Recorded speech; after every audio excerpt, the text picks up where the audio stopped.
안녕하세요.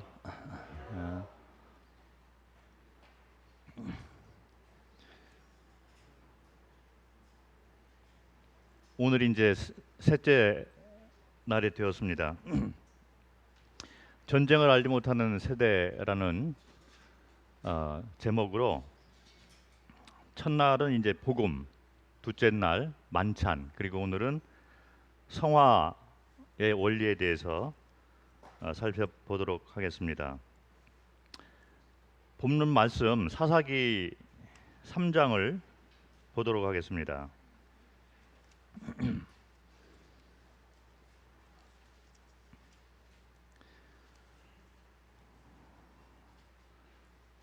사사기 3장 5절과 6절을 읽겠습니다. 그러므로 이스라엘 자손은 가나안 족속과 헷 족속과 아모리 족속과 브리스 족속과 히위 족속과 여부스 족속 가운데 거주하면서 그들의 딸들을 맞아 아내로 삼으며 자기 딸들을 그들의 아들들에게 주고 또 그들의 신들을 섬겼더라. 전쟁을 알지 못하는 세대의 특징 가운데 이 세 번째 특징을 보면 아군과 적군이 구분이 안 되는 그런 삶을 살고 있는 것을 볼 수 있습니다. 구별이 안 된다는 얘기죠. 그래서 성화하고 연관이 되는 것을 볼 수 있습니다. 무엇이 맞고 무엇이 틀린지 구별을 못하는 그런 세대인 것이죠. 그래서 특별히 요즘 세대를 보면 그 포스트 모더니즘 시대가 되다 보니까 각자가 주장하는 바가 다 이제 존중이 되어져야 되고 또 서로가 인권 존중이다라는 측면에서 각자의 의견들이 존중을 받는 그런 세대가 된 것 같습니다.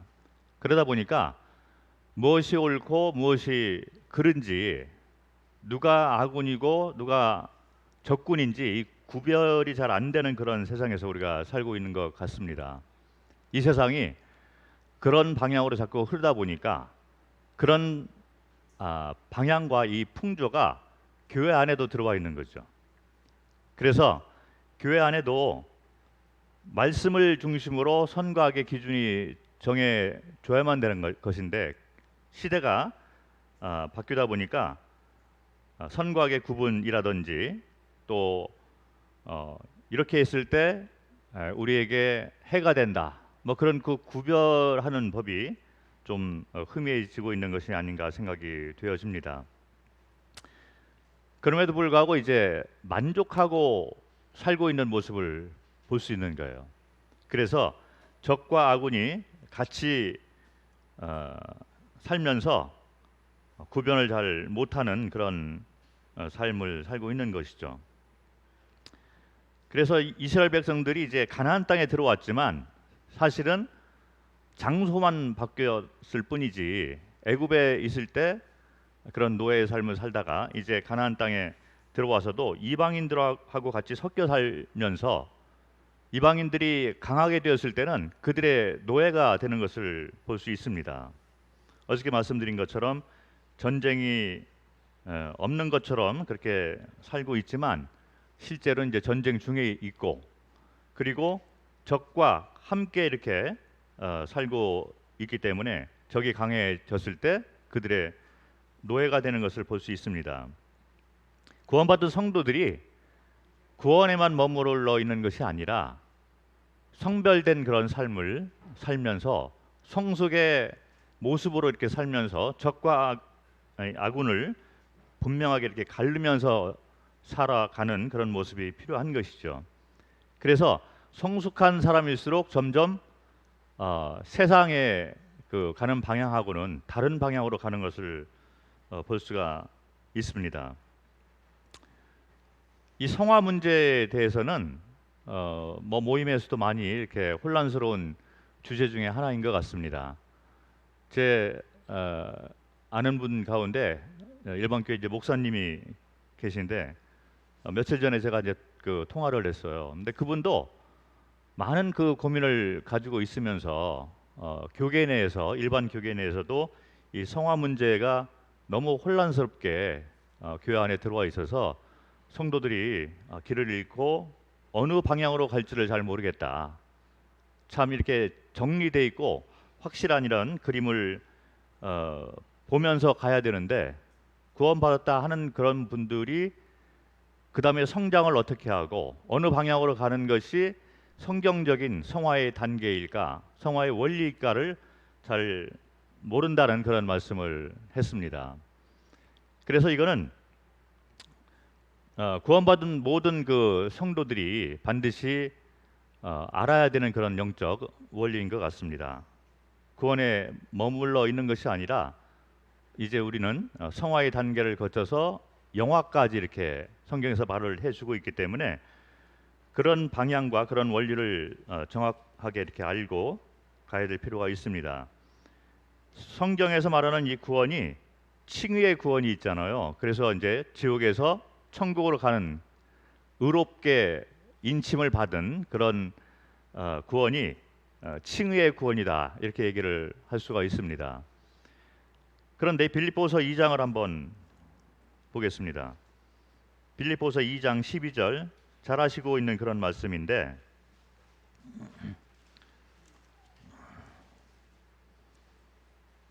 빌립보서 2장 12절을 보면 그러므로 나의 사랑하는 자들아 너희가 나 있을 때뿐 아니라 더욱 지금 나 없을 때에도 항상 복종하여 두렵고 떨림으로 너희 구원을 이루라. 여기 구원을 이루라 말을 했고 나의 사랑하는 자들아 이거는 성도에게 말씀을 하고 있는 것이죠. 그래서 칭의의 구원을 얘기하는 것이 아니라 칭의의 구원 후에 성장을 이야기를 하고 있으면서 성화의 구원을 말을 해주고 있습니다.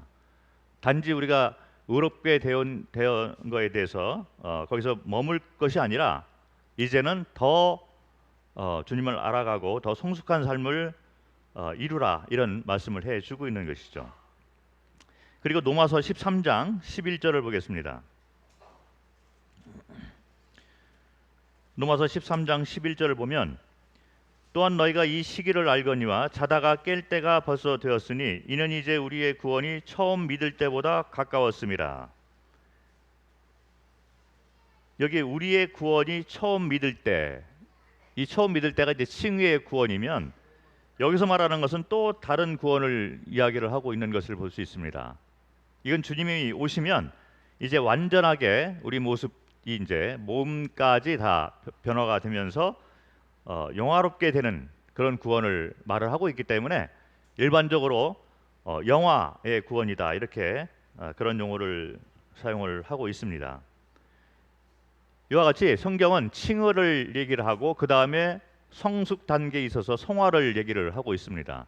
그리고 주님이 오시면 완전하게 이제 그 영화롭게 이제 변화가 되기 때문에 영화의 단계까지 가야 된다라고 성경은 가르치고 있는 것이죠.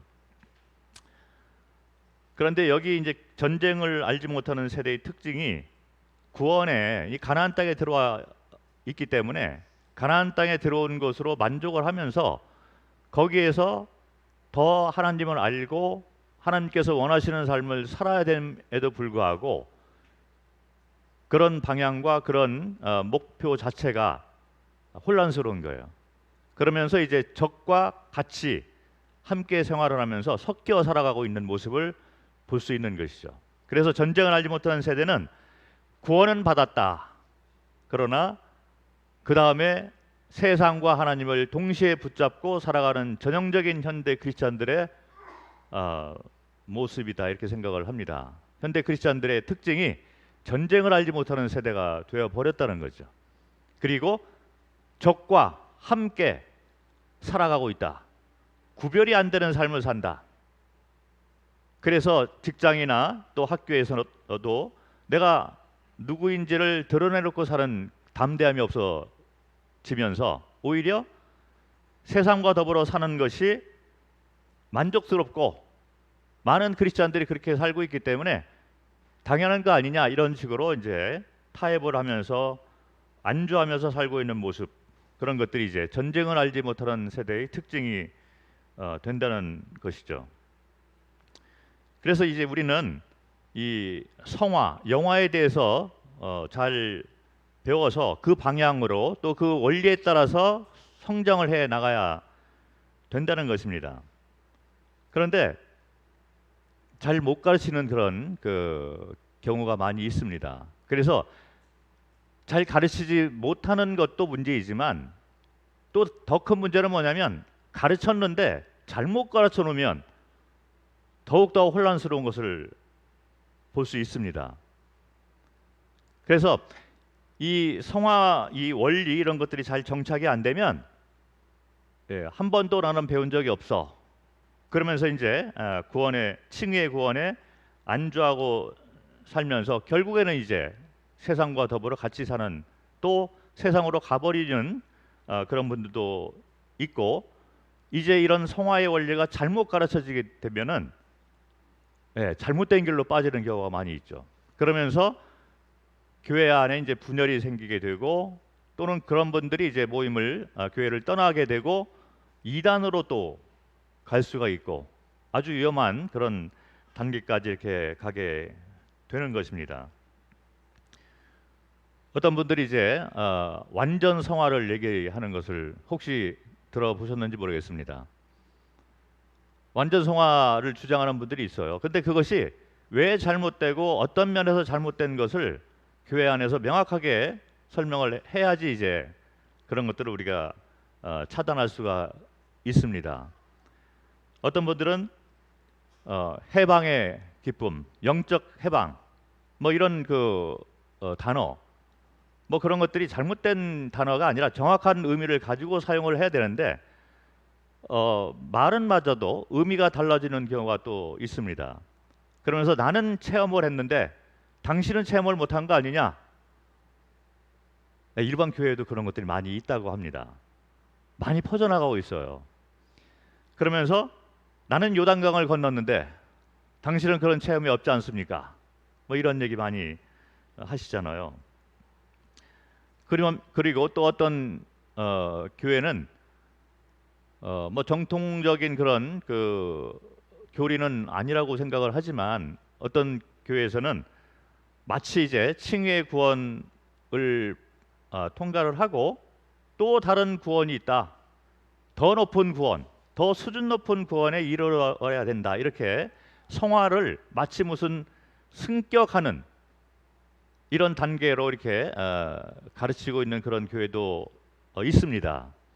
성장이란 말은 우리가 이해가 되지만 다른 단계로 올라가는 그래서 마치 이제 회사에 들어가면 진급이 이렇게 자꾸 되면서 뭐 부장, 차장 이렇게 그런데 직급이 낮은 사람도 있고 직급이 이제 높은 사람. 그래서 마치 이 구원 문제, 성화 문제를 직급이라든지 승격하는 다른 위치, 다른 구원, 다른 복이 또 하나 있다 이렇게 가르치는 교회들도 있습니다. 그래서 이와 같은 것들이 이 성화의 원리들이 잘 정착이 안 되면 성장이 안 될 뿐만 아니라 또 잘못된 가르침으로 많은 혼란을 겪을 수가 있습니다. 성경에는 이 구약과 신약을 통해서 이 성화 문제를 많이 다루고 있는 것을 볼 수 있습니다. 구약에서는 이스라엘 백성들이 이제 출애굽을 하는 그 과정부터 시작해서 가나안에서의 전쟁을 겪으면서 그 여정을 통해서 이 성화의 원리를 가르치는 것을 볼 수 있습니다. 제가 좀 이따 이제 설명을 드리겠지만 많은 앞서간 그 사역자들이 뭐 우리나라뿐만 아니라 전 세계적으로 또 역사적으로 많은 그 앞서간 분들이 이 여정, 이스라엘 여정을 통해서 성화의 단계를 설명하고 풀어가는 것을 많이 볼 수 있습니다. 그 이유가 있다는 거죠. 그리고 신약에 들어와서는 로마서 같은데 이런 걸 통해서 이제 성화의 원리에 대해서 잘 설명을 해주고 있는데 분별이 어떠느냐에 따라서 위험할 수가 있다는 거죠. 그래서 로마서 7장에 보면 갈등이 있습니다. 로마서 7장 전에 5장까지는 이제 칭의의 구원을 얘기를 한다면 6장에 들어와서 침례를 얘기를 하고 그 다음에 이제 율법적인 삶을 살면서 그 안에 내 안에 갈등이 있다. 그런데 이 갈등으로부터 8장에 들어와서 해방이 되었어요. 그래서 어, 영적 해방, 해방의 체험, 해방의 기쁨을 내가 맛보았다. 그래서 이런 것들이 이제 그 성화의 원리를 얘기를 하고 있는데 그런 그 성경은 잘못된 것이 아니잖아요. 그런데 그거를 어떻게 분별하고 또 마치 나만 이와 같은 것을 가지고 있는 것처럼 여기는 그런 태도라든지 그런 것들은 좀 위험할 수가 있다라고 생각을 합니다. 그래서 이제 구약과 신약에 이렇게 성화의 원리, 그림과 또 이 말씀을 풀어가면서 신구약을 통해서 성화의 원리를 가르치고 있는데 구약에 아까 말씀드린 대로 구약에서는 출애굽부터 가나안 전쟁의 그 여정을 통해서 이 성화의 원리를 그림으로 이렇게 우리가 생각을 할 수가 있는데 그런 것을 말씀을 하고 있는 신약 성경 구절들이 있어요. 한번 보도록 하겠습니다. 히브리서 3장, 4장, 또 고린도전서 10장 이런 데를 보면 이스라엘 백성들의 그 여정을 말을 하고 있습니다. 히브리서를 참고적으로 제가 말씀을 드리면 모임에 많은 분들이 히브리서를 얘기를 하면서 칭의의 구원에다가 초점을 많이 맞춰서 푸는 분들이 계시더라고요. 그런데 히브리서는 예수 그리스도를 말씀을 하고 있는데 예수 그리스도를 소개를 하는데 유대인 크리스천들에게 소개를 하고 있는 거죠. 그런데 단지 칭의의 구원만 초점에 맞춰서 소개를 하고 있는 것이 아니라 성화와 영화까지 한꺼번에 이렇게 연결해서 소개를 하고 있는 것을 볼 수 있습니다. 우리가 한쪽으로 치우쳐서 성경을 보면 안 된다는 거죠. 항상 성경을 볼 때 이 부분이 칭의의 구원을 얘기하고 있는 건지 아니면 성화의 구원을 이야기하고 있는 건지 또 영화의 구원을 이야기하는 건지 이렇게 분별을 가지고 성경을 대해야 될 걸로 생각을 합니다. 히브리서를 보면 예수님의 그 탁월함에 대해서 율법을 이렇게 이뤄가시고 탁월에 대해서 쭉 설명을 하는데 히브리서 11장 이런 데를 보면 칭의의 구원을 얘기한 것이 아니잖아요. 믿음을 가지고 살았던 선진들의 모습을 말씀을 하면서 이렇게 승리의 삶을 살아라 이렇게 얘기를 하고 있기 때문에 히브리서 11장 같은 경우는 성화의 말씀을 하고 있는 거죠. 예, 이 히브리서 11장까지 계속해서 칭의의 구원으로 이렇게 얘기를 할 수가 없는 거죠. 그리고 히브리서 11장 6절 같은 경우 한번 보도록 하겠습니다. 히브리서 11장 6절을 보면 잘 알고 있는 그런 말씀이죠. 믿음이 없이는 하나님을 기쁘게 하지 못하나니 하나님께 나아가는 자는 반드시 그가 계신 것과 또한 그가 자기를 찾는 자들에게 상 주시는 이심을 믿어야 할지니라. 자, 이 성화도 있고 상에 대한 말씀을 하고 있는 거죠. 영화에 대해서도 말씀을 해주고 있는 것입니다. 그리고 그 다음에 이제 히브리서 12장 22절을 보면 그러나 너희가 이런 것은 시온산과 살아계신 하나님의 도성인 하늘의 예루살렘과 천만 천사와 하늘에 기록된 장자들의 모임과 교회와 만민의 심판자이신 하나님과 및 온전하게 된 의인의 영들과 이렇게 해서 하늘의 예루살렘, 하늘에 기록된 장자들의 모임 이런 표현들은 영화에 관계되어 있는 그런 그 가르침이 되는 것입니다. 그래서 히브리서는 전체적으로 이렇게 보면 칭의의 구원도 말을 하고 그리고 성화의 구원을 또 말씀을 하고 영화의 구원까지 말을 하고 있는 것을 볼 수가 있습니다.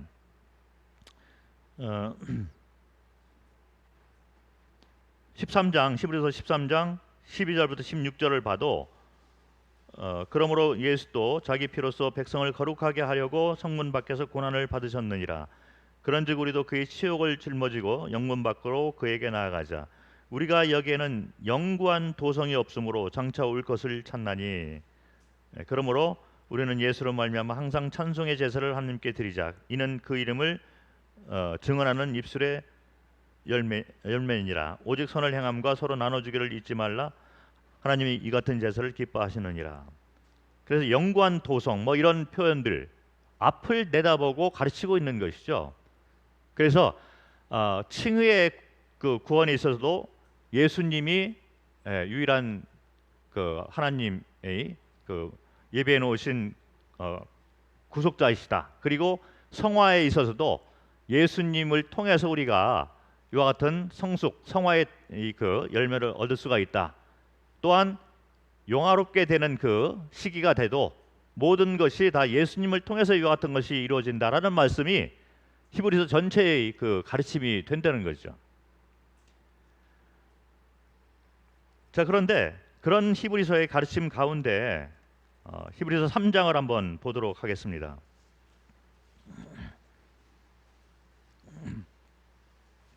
3장 1절을 보면 그러므로 함께 하늘의 부르심을 받은 거룩한 형제들아.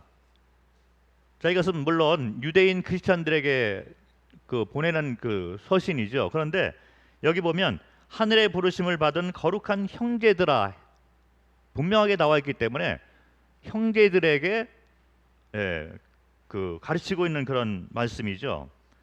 3장 7절부터 보면 그러므로 성령이 이르신 바와 같이 오늘 너희가 그의 음성을 듣거든 광야에서 시험하던 날에 거역하던 것 같이 너희 마음을 완고하게 하지 말라. 거기서 너희 열조가 나를 시험하여 증함하고 40년 동안 나의 행사를 보았느니라. 그러므로 내가 이 세대를 노하여 이르기를 그들이 항상 마음이 미혹되어 내 길을 알지 못하도다 하였고 내가 노하여 맹세한 바와 같이 그들은 내 안식에 들어오지 못하리라 하였느니라. 형제들아 너희는 삼가 혹 너희 중에 누가 믿지 아니하는 악한 마음을 품고 살아계신 하나님에게서 떨어질까 조심할 것이요 오직 오늘이라 일컫는 동안에 매일 피차 권면하여 너희 중에 누구든지 죄의 유혹으로 완고하게 되지 않도록 하라. 이스라엘 백성들이 출애굽을 한 후에 광야에서 1세대들이 이제 죽었습니다. 그래서 그 1세대들이 이제 불신의 모습으로 살고 있으면서 가야 되는 가나안 땅까지 못 가고 광야에서 이제 죽은 것들을 통해서 너희는 교훈을 받으라 이렇게 말씀을 해주고 있는 거예요. 그래서 구원받은 성도에게 그와 같은 말씀을 해주고 있는 것입니다. 이와 같은 것도 이제 우리가 칭의의 구원에다가 초점을 맞추면 잘 안 풀리는 것들이 많이 있어요. 성도는 구원받고 그 다음에 성장하고 주님이 오실 때 상급이 다 다릅니다. 이와 같은 것을 우리가 성경에서 분명히 이제 붙잡고 가야 될 필요가 있는데 이스라엘 백성들의 그 출애굽을 한 후에 광야에서 죽은 것 이 모습을 통해서 우리가 교훈을 받자. 그들은 가나안 땅이라는 이 안식에 들어가지 못하였다. 이렇게 이야기를 해주고 있습니다. 4장 11절을 보겠습니다. 히브리서 4장 11절 그러므로 우리가 저 안식에 들어가기를 힘쓸지니 이는 누구든지 저 순종하지 아니하는 본에 빠지지 않게 하려 함이라. 여기 보면 안식이란 말이 나오는데 안식에 들어가기를 힘쓸지니 이렇게 말을 하고 있습니다. 자, 이것이 첫 번째 칭의의 구원에 초점이 맞춰진다면 안식에 들어가기 위해서 칭의의 구원을 받기 위해서 우리가 힘을 써야 되나? 네, 교리적으로 맞지가 않죠. 네, 우리는 은혜로 믿음으로 그냥 행위에 의지하지 아니하고 믿음으로 은혜로 이제 칭의의 구원을 받게 됩니다. 그런데 여기 나와 있는 안식에 들어가기를 힘쓸지니 이런 말은 구원받고 난 후에 이 가나안 땅, 이 출애굽한 후에 이제 가나안 땅 들어가는 이와 같은 또 다른 하나님께서 예비해 놓은 그런 안식이 있다 이런 말을 해주고 있는 거죠. 그래서 그 안식에 들어가기를 우리가 힘쓸지라. 구원은 은혜로 받지만 이 안식에 들어가는 이 여정은 물론 은혜로 우리가 그 길을 가야 되는 것이 같은 원리입니다. 그러나 앞에 보이는 목적과 방향이 있다는 거죠. 그래서 여기서 머물러 있는 것이 아니라 그 방향과 그 목적을 향해서 우리가 계속 가야 된다. 그래서 승리의 삶을 살고 안식의 삶을 살 수 있는 그 방향으로 가야 된다, 이렇게 권면을 해주고 있는 것을 볼 수 있습니다. 고린도전서 10장을 보겠습니다.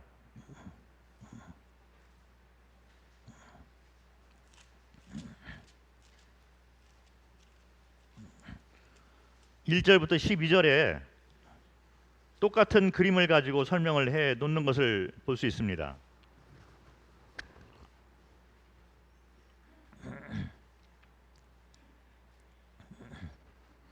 이스라엘의 출애굽부터 가나안 땅까지 가는 그 여정을 가지고 이제 설명을 하는데 10장 1절을 보니까 고린도전서 10장 1절, 형제들아. 자, 이것은 고린도 교회의 연약한 형제들을 향해서 보낸 서신입니다. 성도라는 얘기예요. 형제들아, 나는 너희가 알지 못하기를 원하지 아니하노니 우리 조상들이 다 구름 아래에 있고 바다 가운데로 지나며 모세에게 속하여 다 구름과 바다에서 세례를 받고. 자, 여기 세례라는 말, 이 침례라는 말을 사용을 하고 있어서 이거는 성도하고 연관이 되는 용어입니다. 다 같이 신령한 음식을 먹으며 다 같은 신령한 음료를 마셨으니, 신령한 음식, 신령한 음료, 성도에게 해당이 되는 그런 단어이죠. 이는 그들을 따르는 신령한 반석으로부터 마셨음에 그 반석은 곧 그리스도시라. 이 성도들에게 하는 말이에요. 그러나 그들의 다수를 하나님이 기뻐하지 아니하셨으므로 그들이 광야에서 멸망을 받았느니라. 이러한 일은 우리의 본보기가 되어 우리로 하여금 그들이 악을 즐겨한 것 같이 즐겨하는 자가 되지 않게 하려 함이니, 그들 가운데 어떤 사람들과 같이 너희는 우상 숭배하는 자가 되지 말라. 기록된 바 백성이 앉아서 먹고 마시며 일어나서 뛰논다 함과 같으니라. 그들 중에 어떤 사람이 음행하다가 하루에 2만 3천 명이 죽었나니 우리는 그들과 같이 음행하지 말자. 그들 가운데 어떤 사람들이 주를 시험하다가 뱀에게 멸망하였나니 우리는 그들과 같이 시험하지 말자. 그들 가운데 어떤 사람들이 원망하다가 멸망시키는 자에게 멸망하였나니 너희는 그들과 같이 원망하지 말라. 그들에게 일어난 이런 일은 본보기가 되고 또한 말세를 만난 우리를 깨우치기 위하여 기록되었느니라. 그런즉 선줄로 생각하는 자는 넘어질까 조심하라. 이 우상을 섬겼다, 뭐 이런 단어를 보면서 이거 구원받지 못한 자다, 뭐 이렇게 칭의의 구원으로 자꾸 맞추려고 하지만, 여기 나와 있는 우상은 잘 알고 계시다시피 여호와의 이름으로 만든 우상입니다. 광야에서 이스라엘 백성들이 창조주 자체를 부인하지 않았다는 걸 제가 말씀을 드렸잖아요.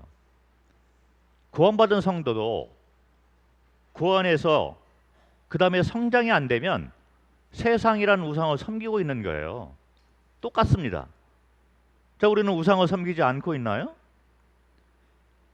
그래서 거기서 머물고 구원받은 거에 만족하면서 이제 세상을 우상으로 만들어서 섬겨 나간다면 더 이상 성장이 안 되고 거기에서 그냥 불 가운데에서 구원받는, 성경에 그런 표현이 있잖아요.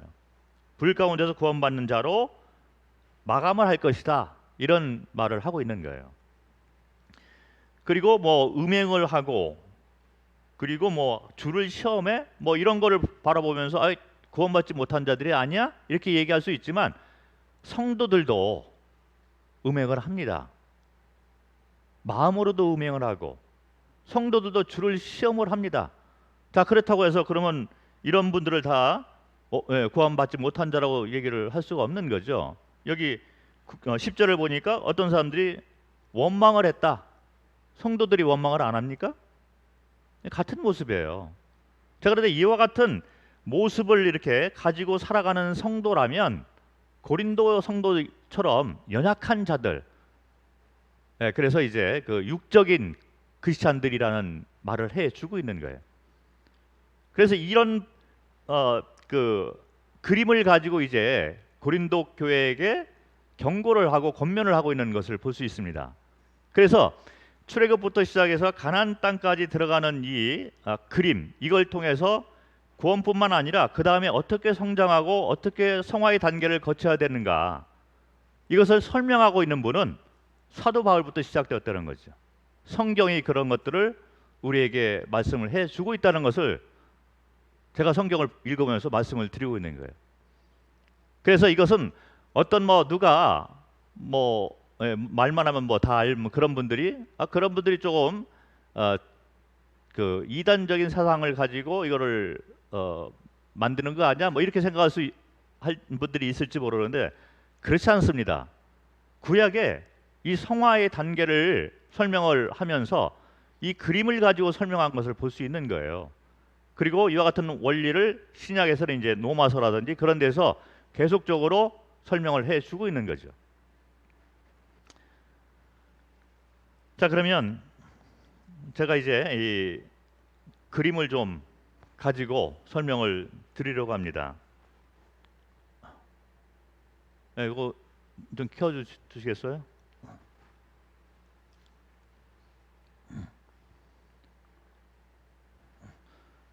출애굽부터 가나안 전쟁까지의 여정이 어떤 의미들을 가지고 있으며 이것이 우리에게 가르치고 있는 교훈이 과연 무엇인가를 한번 살펴보도록 하겠습니다.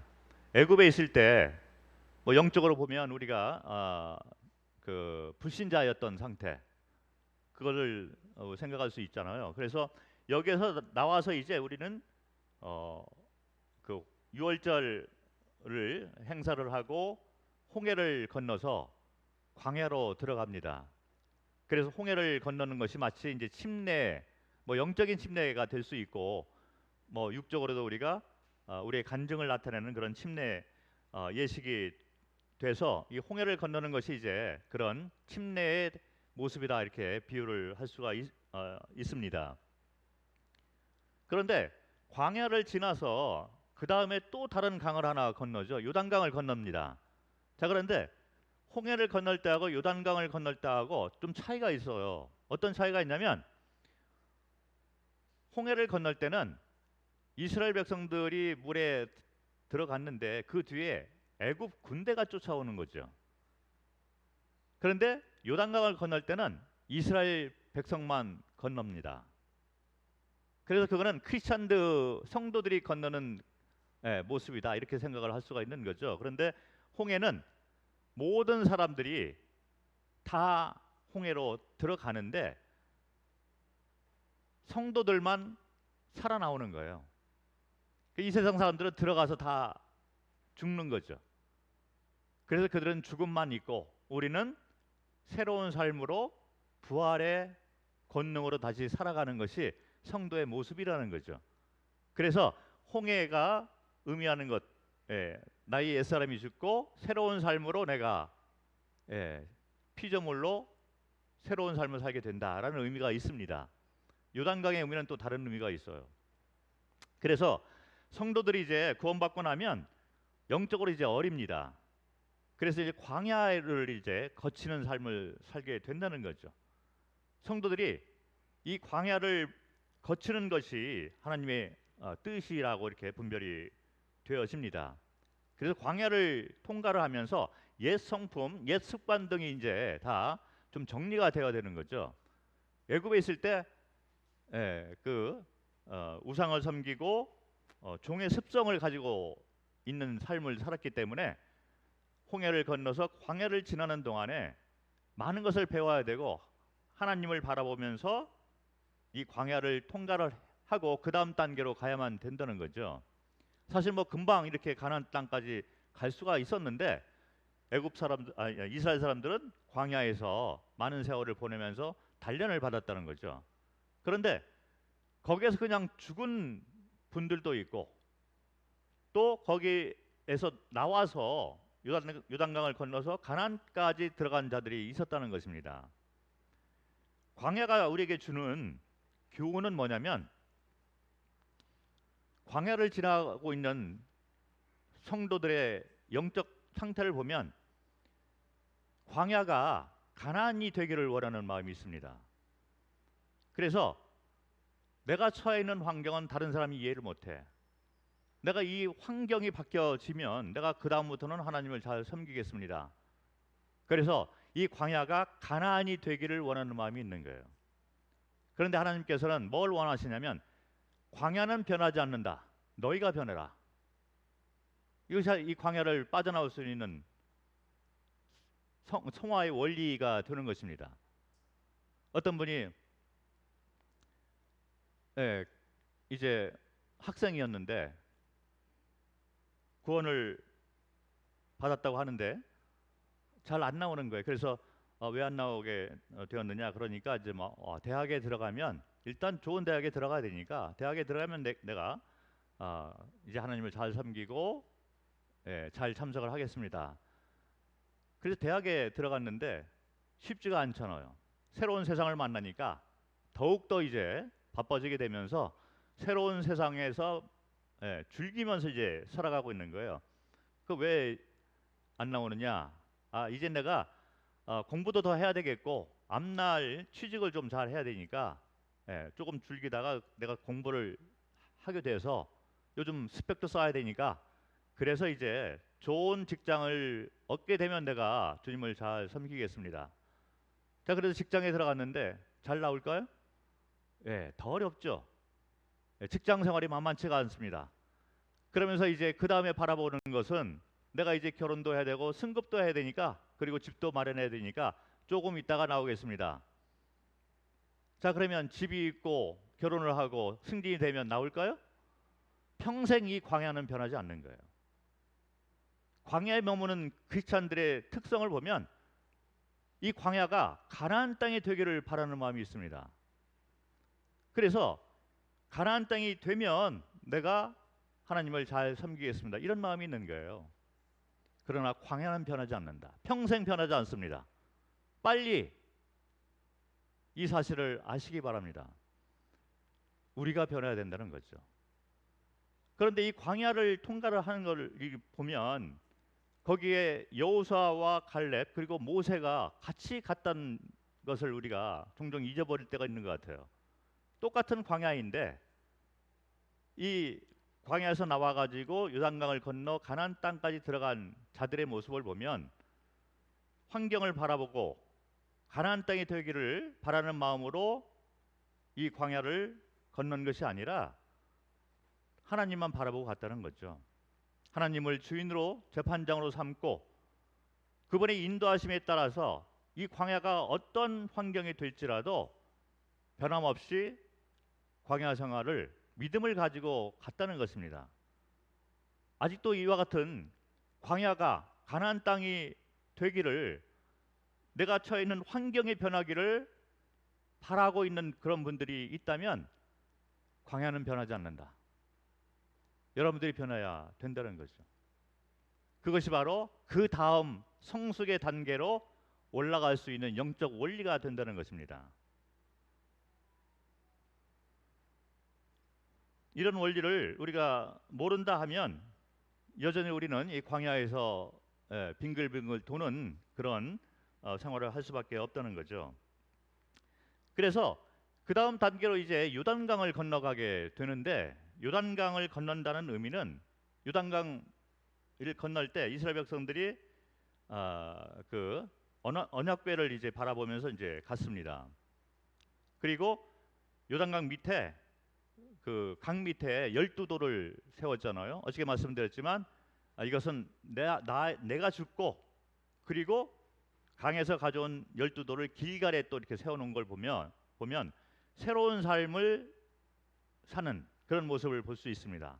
요단강을 건넜다는 영적 의미는 뭐냐면 나는 죽고 그리스도가 나의 주인으로 사는 삶을 의미하고 있습니다.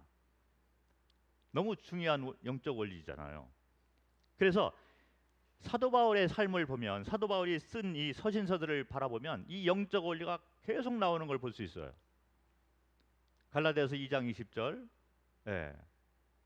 잘 아시고는 그런 말씀이죠. 그리고 보배가 질그릇 가운데 있다. 그래서 이 질그릇이 이렇게 깨어져야 되는 거죠. 여기 잠깐 보도록 하겠습니다. 고린도후서 4장 7절.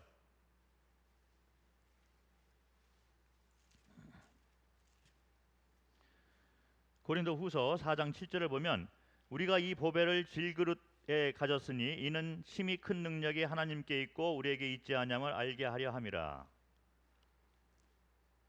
보배, 하나님의 큰 능력이 나타나기 위해서는, 우리 삶을 통해서 나타나기 위해서는 질그릇이 깨어져야 된다는 거죠. 자아 깨짐, 내려놓음, 이런 표현이 요단강의 원리에 맞는 거죠. 잘 알고 있는 그런 말씀이잖아요. 내려놓음. 그게 바로 이제 주재권이 바뀌고, 재판, 이 선악의 기준이 바뀌는 그런 모습. 그래서 여기 나와 있는 질그릇 아래에 있는 보배, 이 큰 능력이 나타나기 위해서는 질그릇이 깨져야 되는데 이게 안 깨지는 거예요. 그 제가 이런 원리를 가르치기 위해서 태국에서 수양회를 하는데, 내려놓음, 깨어짐, 이런 주제로 수양회를 계속 했었어요. 몇 년 동안을.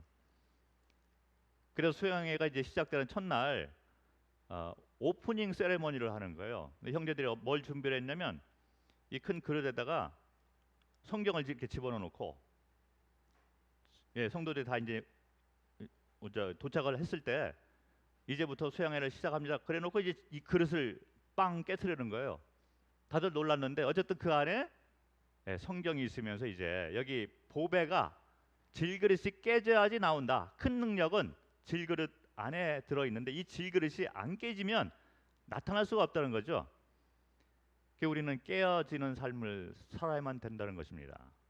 내려놓는 이 원리를 아는 자들은 안식이 무엇이고 승리하는 삶이 무엇이라는 걸 알고 있다는 거예요. 그런데 성도인데 안 깨지려고 하는 거예요. 질그릇이 깨어져야지 이게 큰 능력이 나오고 그리스도의 성품이 나오는데 안 깨집니다. 오히려 그릇을 점점 두껍게 쌓아가고 있는 분들이 있어요. 점점 깨기 힘든 거죠. 그 주님이 사랑하는 자녀가 자꾸 그릇을 찾고 두껍게 쌓으면서 안 깨지니까 한 방에 그냥 날리는 경우가 있습니다. 그런 경우도 있어요. 그런 경우를 안 당했으면 좋겠습니다. 미리 우리는 알고 깨어지고 내려놓는 삶을 사셔야 되는 거죠. 자아 죽음.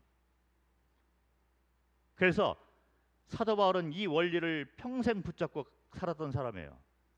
그래서 고린도후서 그 12장 이런 데를 보면 볼까요? 너무 좋아하는 구절이 있습니다. 제가 선교지에서 많은 복을 받은 사람인데 눈에 보이는 어떤 열매 이런 것은 사실은 주님 앞에 제가 맡기는 마음이 있어요. 제가 진짜 받은 영적 복은 뭐냐면 바로 이런 말씀이에요. 내려놓음, 깨어짐, 자아 죽음. 너무나 좋은 말씀이라서 그 가운데에서 기쁨을 누리는 것이 저에겐 복입니다. 고린도후서 12장 9절과 10절을 보겠습니다. 나에게 이르시기를 내 은혜가 내게 족하도다. 이는 내 능력이 약한 데서 온전하여 짐이라 하신지라. 그러므로 도리어 크게 기뻐함으로 나의 여러 약한 것들에 대하여 자랑하리니 이는 그리스도의 능력이 내게 머물게 하려 함이라. 그러므로 내가 그리스도를 위하여 약한 것들과 능욕과 궁핍과 박해와 곤고를 기뻐하노니 이는 내가 약한 그때의 강함이라. 체험에서 나오는 가르침이잖아요. 사도 바울은 이 원리를 정확하게 붙잡고 평생 그렇게 살았기 때문에 곤궁에 처할지도 알고 핍박을 당해도 기쁨이 있었고 감옥에 들어가도 찬송이 있었고 그리고 반대로 풍부함이 있어도 여전히 한결같은 삶을 살았다는 거죠. 그 내가 풍부에 처할 줄도 알고 빈곤에 처할 줄도 알고 나는 모든 면에서 기쁨을 유지할 수 있다. 이런 빌립보서에 나와 있는 그런 말씀을 쓸 수가 있는 거죠. 똑같은 원리예요. 성경 전체에서는 이것이 요단강을 건너는 나는 죽고 그리스도가 사는 갈라디아서 2장 20절의 원리, 성화의 원리를 말을 해주고 있는 것이죠. 우리는 빨리 깨어져야 돼요. 그리고 매일같이 내려놓는 그런 삶의 모습을 보여야만 되는데 하나님 편에서는 주님 편에서는 이 원리를 처음부터 가르쳐 놓으셨다는 거죠. 문제는 우리가 안 깨어지는 거예요. 그래서 삶 가운데 여러 이제 그 고난과 어려움을 당하면서 주님이 자꾸 이제 훈련을 시키면서 깨트리는 거죠. 안 깨지다가 어느 날 갑자기 이 원리를 딱 깨달은 거예요. 아, 나는 할 수 없구나. 내가 할 수 있는 것은 모든 것을 이제 내려놓고 주님 앞에 나가는 것밖에 없구나. 무릎을 꿇는 것이 가장 큰 승리의 비결이구나. 이런 고백들 많이 들어보셨죠. 성숙한 앞서간 성도들의 공통적인 말인 거예요. 예, 어떤 분은 뭐 열심히 이제 주님을 섬기고 전도와 열심히 주님을 이렇게 전파하고 다녔는데 어느 날 말에서 떨어지면서 아무것도 할 수 없는 처지가 되었는데 몇 달 동안을 이제 병에서 회복을 하면서 내가 할 수 있는 것은 아무것도 없구나. 그래서 이분이 이 영적 해방의 글을 썼다는 거 아닙니까? 누군지 대충 감을 잡으시는 분도 있을 텐데 똑같은 원리인 거죠. 자, 그러면 그분만 특별하게 그거를 영적 거성이 있기 때문에 그거를 깨달았을까? 그렇지 않습니다.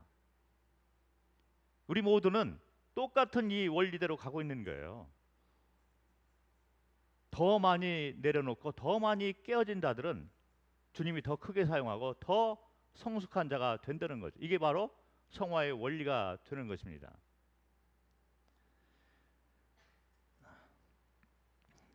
나는 죽고 그리스도가 살고 나는 쇠하고 그리스도는 강하게 되고 뭐 이런 원리.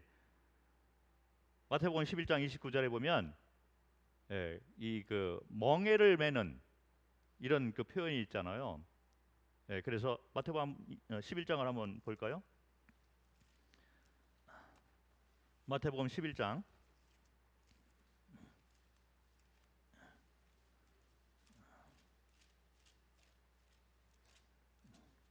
29절 말씀.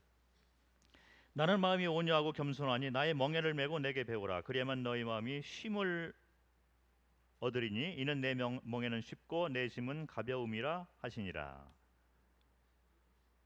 마음이 온유하고 겸손. 그 멍에를 이렇게 메고 배우라. 그러면 쉼을 얻는다 이렇게 얘기를 했는데 이 멍에를 맬 때 마치 이제 송아지가 이제 그 좀 그 컸을 때 이제 코에다가 이 고리를 이렇게 집어넣잖아요. 그래서 이 고리를 딱 끼우면 이제 송아지가 맘대로 못합니다. 그런데 이 코가 딱 꿰어지기 전에는 자기 멋대로 하고 있는 거예요. 이리 뛰고 저리 뛰고 하다가 이 멍에를 벤다는 이런 그 의미가 여기에 있는 것 같습니다. 그래서 송아지를 주인이 사용하기 위해서 코를 뚫어서 고리를 딱 꿰는 거예요. 그래놓고 이쪽으로 와라 저쪽으로 가라 하는 거죠. 그런데 이 고리가 깨어지는 작업이 쉽지가 않잖아요. 그래서 고리가 딱 일단 깨어지면 그 다음부터는 온유하고 겸손하게 될 수밖에 없다는 거죠. 성화의 원리를 주장하는 분들은 공통적으로 성화의 원리를 체험하고 깨달았다는 사람들의 공통점이 뭐냐면 제대로 된 이 원리를 깨달은 자들의 공통점이 뭐냐면 겸손하고 온유하고 주님의 성품이 나타나기 시작하는 거예요. 나는 깨달았다. 그런데 거칠고 주장하고 가르고 이런 것들은 뭔가 잘못된 거라는 거죠.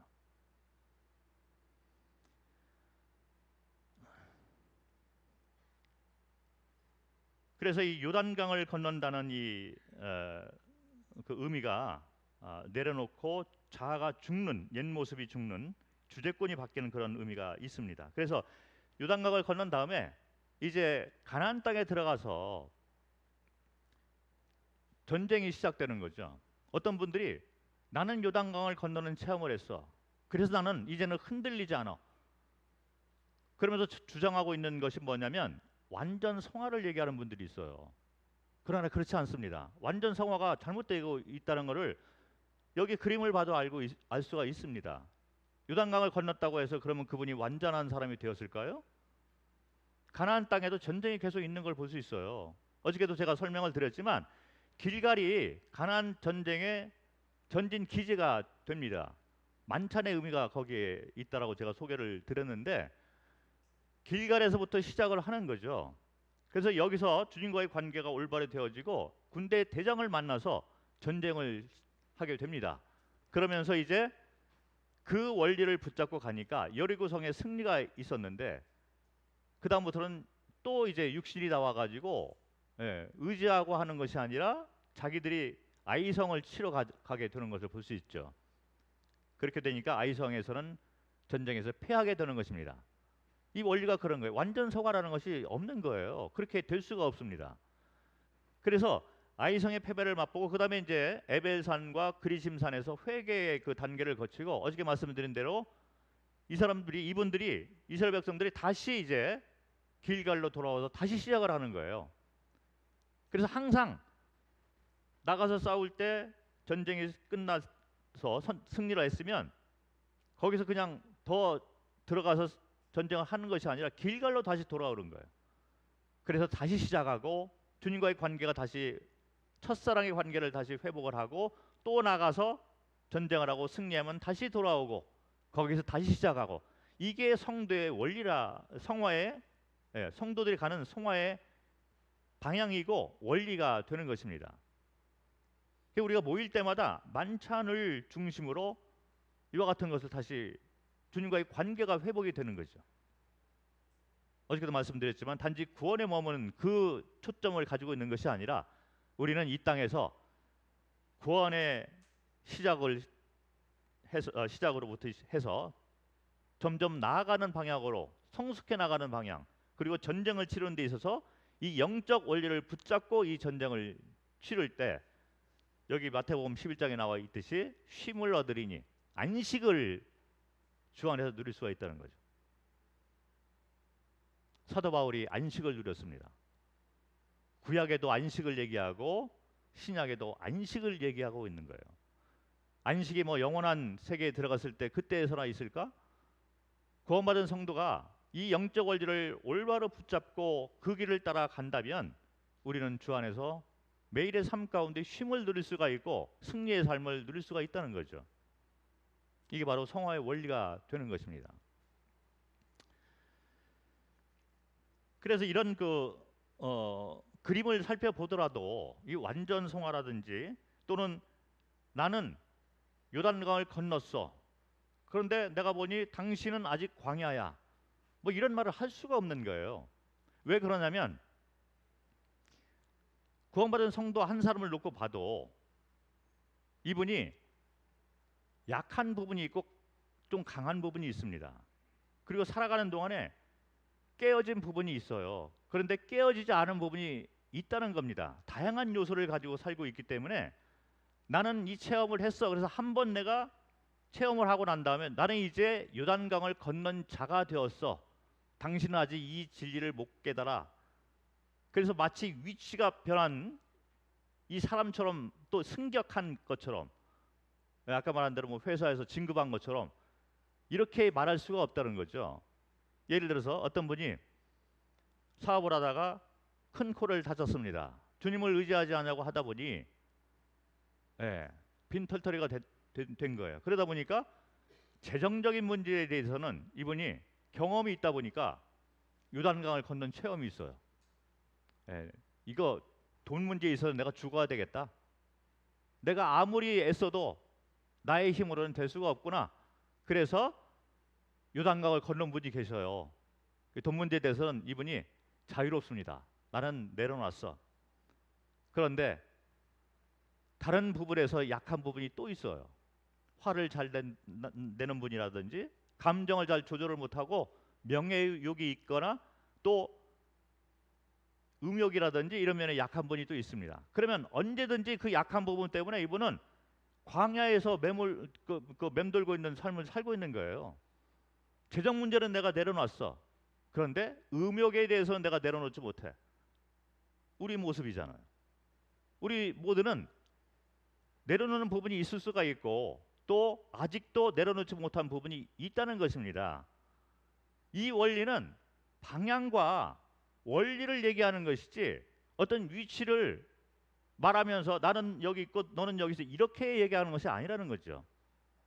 그런데 그렇게 잘못 가르치는 분들이 많이 있다는 걸 보면서 상당히 위험한 요소가 있는 것을 보게 됩니다. 그렇게 되니까 이 원리를 가지고 와서 교회에서 다른 사람을 판단하는 모습을 볼 수 있잖아요. 제가 어느 날 태국에 있다가 어느 날 한국에 돌아오는데 교회에 갔는데 어떤 형제님이 반갑게 저를, 아주 오래된 형제님인데 반갑게 저를 맞이하면서 이 원리를 쭉 설명하면서, 형제님은 요단강을 건넜습니까? 아니면 광야에 있습니까?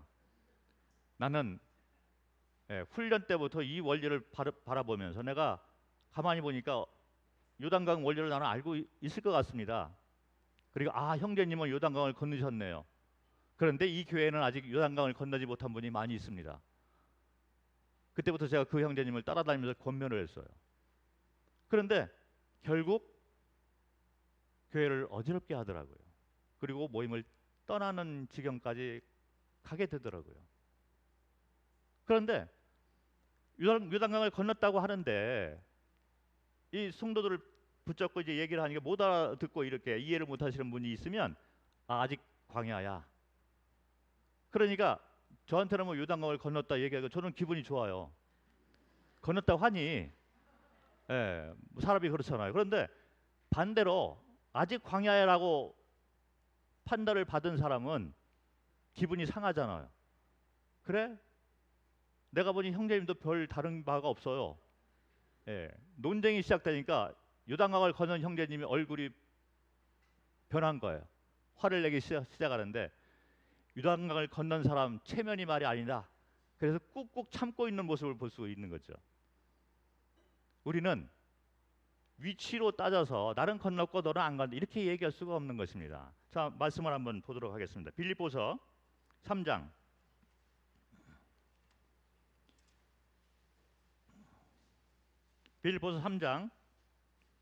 12절부터 14절.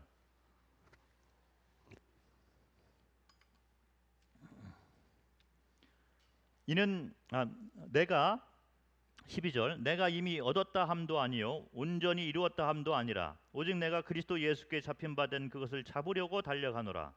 형제들아 나는 아직 내가 잡은 줄로 여기지 아니하고 오직 한 일 즉 뒤에 있는 것은 잃어버리고 앞에 있는 것을 잡으려고 표대를 향하여 그리스도 예수 안에서 하나님이 위에서 부르신 부름의 상을 위하여 달려가노라. 그래서 우리는 이와 같은 표대를 향해서 가는 거죠. 이 원리를 붙잡고 가고 있는 거예요. 그리고 내가 약한 부분, 이런 부분이 자꾸 내려놓고 깨어지고 그래서 요단강을 건너는 것처럼 그 부분에서 주님께 돌려드리는 그런 역사들이 계속 일어날 때 많은 부분에서 많이 내려놓고 많이 주님을 의지하는 사람이 성숙한 자라는 거죠. 이런 부분이 아주 좀 우리가 그 주의를 해야 될 그런 부분인 것 같습니다. 그래서 많이 이렇게 깨어지고 주님께 주제권을 돌려드리는 그런 분들이 나중에 영화의 단계에 있어서 상급이 많아진다는 거예요. 이게 영적 원리가 되는 것입니다. 그리고 사도 바울이 그 말씀하신 것처럼 항상 이제 이와 같은 앞을 바라보면서 이렇게 달려갈 때 이제 성숙하는 방향이 이렇게 올바로 잡히게 되고 그리고 이것이 이제 하나의 그 지식이 아니고 삶의 인격적인 부분에서 이와 같이 요단강을 건넌 것처럼 자신을 내려놓는 체험이 계속 일어나야 된다는 거죠. 그렇게 될 때 아까 말씀드린 대로 인격적인 면에서도 점점 더 이렇게 성숙한 모습이 나온다는 거죠.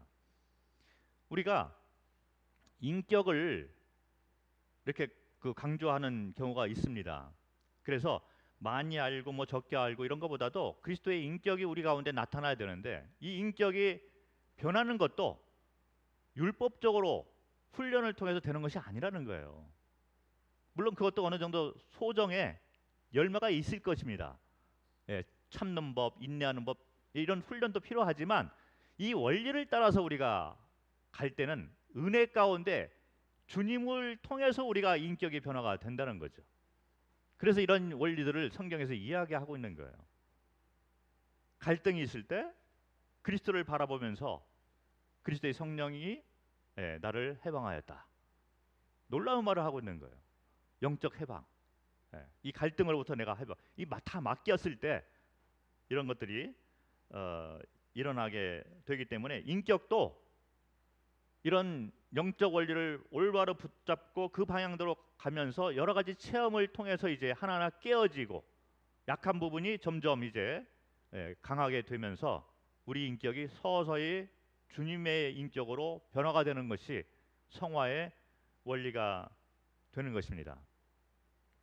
교회는 이와 같은 가르침이 있어야 돼요. 왜 그러냐면 이 교회는 식구가 되기 때문에 가족이잖아요. 다양한 사람들이 모여 있습니다. 무슨 말씀을 드리냐면 이제 막 구원받은 분들이 있을 수가 있고, 그래서 아직 이 광야에서 있는 분들이 있을 수가 있어요. 이 원리에 따르면 광야 이 생활을 하면서 아직 육신적으로 옛 성품이 그대로 남아서 이 교회에 오신 분들이 있어요. 어떤 분들은 교회 오랫동안 다녔던 분들도 율법적으로 주님을 섬기려고 하는 분들이 있어요. 자, 그러면 그런 것 모습을 보면서 우리가 판단할 것이 아니라 교회는 가르침을, 이 원리를 분명히 알고 있기 때문에 새로 더해진 분들을 처음에는 이제 어느 정도의 율법적인 훈련이 필요한 거죠. 그래서 큐티도 가르치고 기도하는 법도 가르치고 교회에 잘 참석하도록 어느 정도의 훈련이, 이 광야를 통과를 하는 그 장점이 뭐냐면은요, 이걸 통해서 은혜를 발견하는 거예요. 우리가 구원도 율법을 통해서 은혜를 발견하듯이 광야 생활을 통해서 이제 요단강을 건널 수가 있다는 거죠. 우리 이제 갓 구원받은 분들도 이런 세상적인 이런 그 사고가 아직 있기 때문에 그런 분들이 교회에 있는데 거기에 대해서 우리가 판단을 하거나 질책을 해서는 안 된다는 것입니다. 오히려 위로를 하고 권면을 하고 올바른 방향, 여기에서 이제 주님을 율법적으로 바리새인처럼 섬길 것이 아니라 은혜 가운데 섬기도록 잘 인도하고 권면하고 이끌어주고 같이 동행하는 것이 교회라는 거죠. 교회는 이렇게 다양성을 가지고 있는 분들이 같이 모여서 함께 배우고 위로하고 세우고 하는 것이 바로 교회인 것입니다. 그런데 교회가 이 원리가 정확하게 세워져 있지 않으면 좀 이렇게 힘들어한 분들을 이렇게 권면하고 이끌어 갈 수가 없는 거죠. 광야에서 이렇게 있는 분들을 보면 광야는 변하지 않습니다. 우리가 변해야 됩니다. 뭐 이런 원리를 이제 얘기를 해주고 그런 단계로 이렇게 성장해 나갈 수 있도록 권면을 하는 거죠. 제가 태국에서 복음을 전했는데 그 형제가 구원받았어요. 처음에는 좋아서 좀 나오더니 조금 있다가 안 나오기 시작을 하는 거죠. 본색이 드러났는데 교회를 잘 안 나오고 제가 이제 전화를 했어요. 근데 구원받고 난 다음에 제가 요 원리를 좀 가르쳤거든요. 근데 교회를 안 나오게 됐는데 절을 하니까 이 형제님이 하는 얘기야. 형제님, 제가 요즘에 광야에 있습니다. 아, 그래, 그러면 거기서 어떻게 빠져나오는지 아십니까? 예, 광야는 변하지 않습니다. 제가 변화되는 걸 알고 있는데 조금만 기다려 주십시오. 그러면서 나중에 보니까 나오더라고요. 예, 거기서 못 나오는 분도 있겠죠. 그러나 못 나오거나 그럴 경우는 본인이 책임을 져야 되지만 먼저 되신 분들이라든지 이 교회는 이 가르침을 가르쳐 놓을 필요가 있다는 거죠. 스스로 광야에 있고 여기서 어떻게 빠져나오는, 율법으로 우리가 주님을 섬기는 것이 아니라 은혜로 섬기는 것들 내려놓고 깨어지고 인격적으로 주님을 닮아가는 이 원리들을 교회는 가르쳐야 된다는 것입니다. 여기 보면 다 설명을 좀 드렸는데 요단 동편을 제가 설명을 안 드렸습니다. 요거를 제가 마지막으로 좀 설명을 드려야 될 것 같습니다. 요단 동편은 현대 크리스천들의 전형적인 모습이에요. 이분들은 가나안에 들어가서 같이 싸움을 했지만 다시 돌아와서 중간에 머물러 있는 자들이에요. 광야도 안 돌아가고, 그리고 하나님을 전적으로 섬기는 것도 안 하고 있는 분들이에요. 전형적으로 한 손에는 하나님을 잡고 또 다른 한 손에는 세상을 잡고 사는 현대 크리스천들의 전형적인 모습이다. 말씀을 한번 보도록 하겠습니다. 민수기 32장.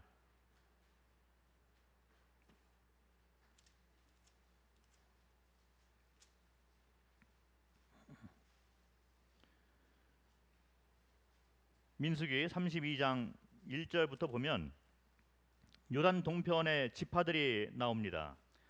그 지파들이 루벤 자손과 갓 자손, 그리고 므낫세 반절이죠. 여기 1절부터 루벤 자손과 갓 자손은 심히 많은 가축대를 가졌더라. 그들이 야셀 땅과 길앗 땅을 본즉 그곳은 목축할 만한 장소인지라. 갓 자손과 루벤 자손이 와서 모세와 제사장 엘리아살과 회중 지휘관들에게 말하여 이르되 아다롯과 디본과 야셀과 니무라와 헤브론과 엘리알레와 스밤과 누보와 부온 곧 여호와께서 이스라엘 회중 앞에서 쳐서 멸하신 땅은 목축할 만한 장소요 당신의 종들에게는 가축이 있나이다. 또 이르되 우리가 만일 당신에게 은혜를 입었으면 이 땅을 당신의 종들에게 그들의 소유로 주시고 우리에게 요단강을 건너지 않게 하소서. 모세가 갓 족속과 루벤 자손에게 이르되 너희 형제들은 싸우러 가거늘 너희는 여기 앉아 있고자 하느냐. 너희가 어찌하여 이스라엘 자손에게 낙심하게 하여서 여호와께서 그들에게 주신 땅으로 건너갈 수 없게 하려 하느냐. 그리고 16절을 보면 16절부터 19절에도 그들이 모세에게 가까이 나와 이르되 우리가 이곳에 우리 가축을 위하여 우리를 짓고 우리 어린아이들을 위하여 성읍을 건축하고 이 땅에 원주민이 있으므로 우리 어린아이들이 그 견고한 성읍에 거주하게 한 후에 우리는 무장하고 이스라엘 자손을 그곳으로 인도하기까지 그들의 앞에 가고. 그래서 전쟁이 끝나서 다시 이제 이 그 사람들이 돌아오는 거죠. 여기 보면 이제 그 갓 족속하고 루벤 족속 그리고 이제 므낫세 반 족속이 나옵니다. 33절에 나오는 것 같은데 여기 33절에 보면 모세가 갓 자손과 루벤 자손과 요셉의 아들 므낫세 반 지파에게. 그래서 이 이스라엘 족속들은 요단강을 건너기 바로 앞서 요단 동편에 그 땅을 보니까 가축과 또 자기들이 거주하기 좋은 땅으로 이렇게 보였던 거예요. 그래서 이 가축과 또 식구들을 거기에 남겨놓고 남자들만 요단강을 같이 건너서 전쟁이 수양되는 동안에 계속 같이 싸웠던 거죠. 그리고 전쟁이 끝나고 다시 이쪽으로 돌아와서 거주지가 요단 동편이 됩니다. 그런데 뭐 찾지는 않겠지만 역대상 5장 25절 26절을 보면 나중에 이제 아수르에게 이 이스라엘이 이제 멸망을 하는 그런 그 시기가 있을 때 가장 먼저 침략을 받은 그룹이 되는 거예요. 요단 동편에 있다 보니까 가장 먼저 침략을 받게 된 거죠. 그런데 제가 시간이 없어서 자세하게 이제 설명을 못 드리는데 이 요단 동편에 머무른 사람들의 그 마음은 뭐냐면 광야는 아니다. 그런데 가나안 땅까지 들어가서 다른 족속과 함께 이렇게 같이 해서 가나안 땅에 머무는 것도 아니라는 거예요. 이 그림을 보면 이분들은 양쪽을 다 잡고 있다는 거죠. 그래서 하나님도 잡고 세상도 잡고 살아가는 그런 모습을 그려놓고 있다는 것입니다. 우리가 이제 세상을 일로 하고 또 하나님의 일 하나하나 잡으려고 하잖아요. 그래서 하나님 일, 세상 일, 그래서 1 더하기 1은 2 이렇게 될 것 같은데 하나님은 1, 세상은 0. 이게 더하기가 아니라 곱하기가 되는 거예요. 그러다 보니까 1 곱하기 0은 0. 자, 여기 요단 동편이라고 하면 광야가 아닐까요? 예. 결국에는 신앙생활을 하는 것처럼 보이지만 종교 생활을 하는 그런 하나님이 빠진 종교 생활을 하는 성도들이 많이 있다는 거죠. 그래서 현대 크리스천들의 모습 가운데 나타나고 있는 증상이 어떤 것이 있냐면 주일날만, 그리고 주일날도 오후 3시까지, 송도교는 몇 시까지인지 모르겠습니다. 그리고 그 다음에 집에 돌아가면 평일날은 나를 위해서, 그래서 선진국에서 나타나고 있는 모습대로 캠핑도 가야 되고 가족끼리 여행도 가야 되고 여러 가지 일들을 하고 있는 거예요. 그러나 주일 되면 나는 광야에 속한 자가 아니기 때문에, 하나님께 속한 자이기 때문에 주일날은 다시 옵니다. 그리고 내가 드릴 수 있는 것까지는 드리는 거예요.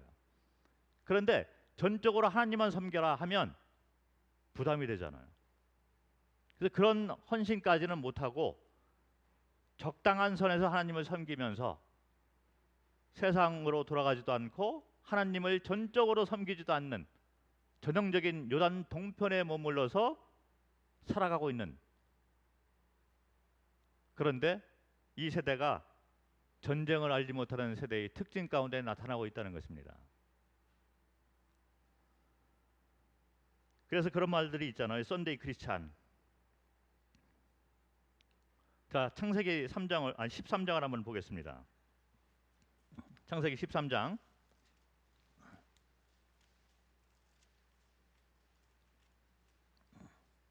10절을 보겠습니다. 아브라함과 롯이 나오는데, 롯이 이제 거주지를 선택을 하잖아요. 10절을 보니까 이에 롯이 눈을 들어 요단 지역을 바라본즉 소알까지 온 땅에 물이 넉넉하니 여호와께서 소돔과 고모라를 멸하시기 전이었으므로 여호와의 동산 같고 애굽 땅과 같았더라. 이 롯이 하나님을 버린 것이 아니죠. 그런데 이 소돔 땅으로 이제 들어가는 거죠. 그런데 소돔 땅을 택한 이유가 여호와의 동산 같기도 하고 애굽 땅과 같았더라. 양쪽을 다 잡고 싶은 거예요. 전형적인 요단 동편에 머물러 있는 사람들의 모습을 볼 수 있습니다. 여호와의 동산 같고 애굽 땅과도 같았더라. 자, 그렇게 살으니까 하나님이 이제 롯에게 경고를 한번 줍니다. 그래서 전쟁이 일어났을 때 잘 알고 계시지만 소돔이 이제 전쟁에서 패했잖아요. 그래서 롯이 포로가 됩니다. 포로가 되었을 때 아브라함이 가서 이제 살리잖아요. 이것이 하나의 경고가 되는 거예요. 그쯤 됐으면 하나님을 전적으로 섬기고 있는 아브라함 편에 다시 돌아와야만 되는 거죠. 그런데 롯이 포로에서 풀려나니까 다시 소돔 땅으로 들어간 것을 볼 수 있습니다. 거기 나오지 않는 거죠. 그렇게 되니까 어떤 차이가 나기 시작을 하냐면 창세기 18장을 보겠습니다.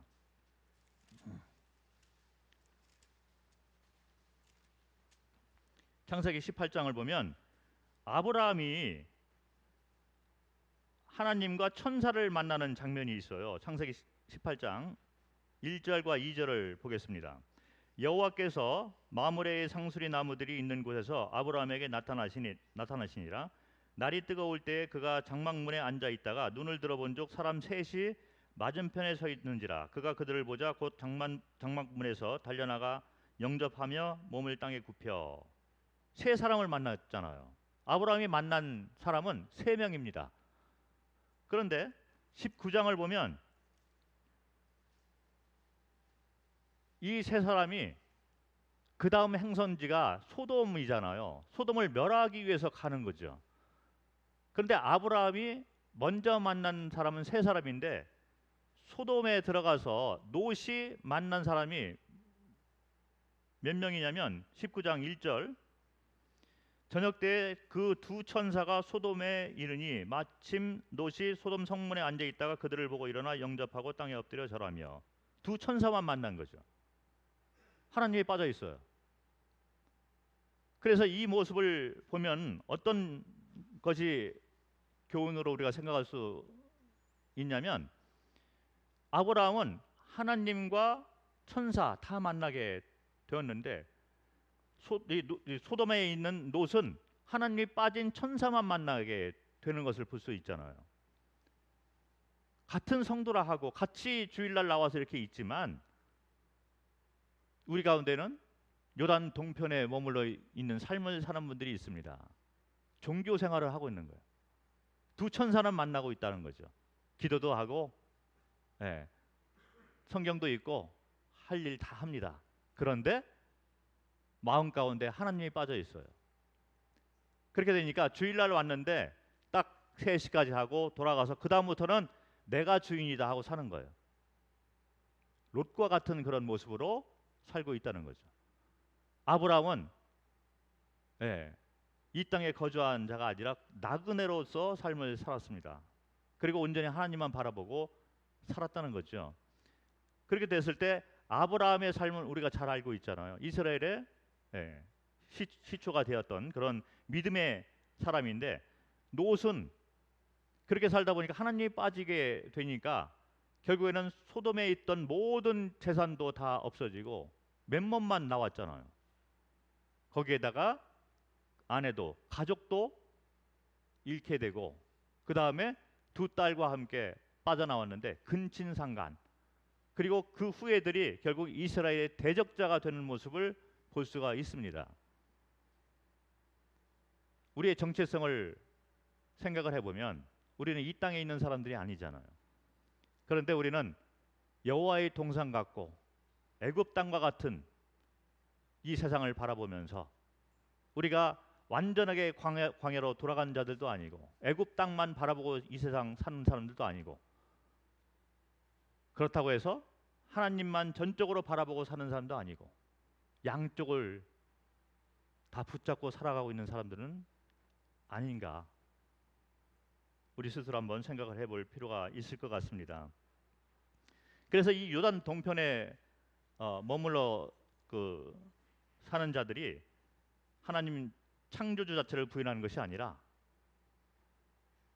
창조주를 믿고 알고 믿고 있대. 그러나 주인과 재판장으로는 안 믿는다는 거죠.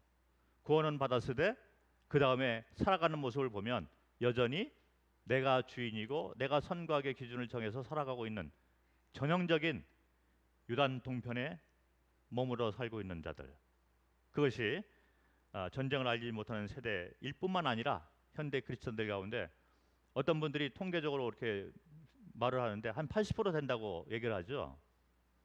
그런 것 같습니다.